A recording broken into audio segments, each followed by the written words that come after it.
सतयुग का इंसान 32 फीट ऊंचा था, तो फिर कलयुग के इंसान का क्या हाल होगा। गरुड़ पुराण और मनुस्मृति में चारों युगों के इंसान की लंबाई और उम्र का जो सच बताया गया है वो आपको हैरान कर देगा। पहला था सतयुग, जिसे सत्य का युग कहा जाता था।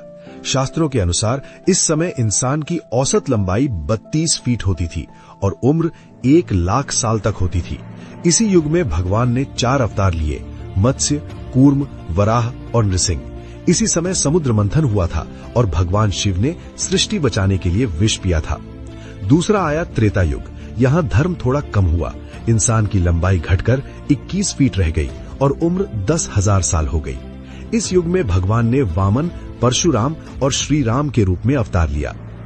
तीसरा था द्वापर युग, जहाँ पाप और पुण्य बराबर हो गए। इंसान की लंबाई 11 फीट के आसपास रह गई और उम्र 1000 साल तक सिमट गई।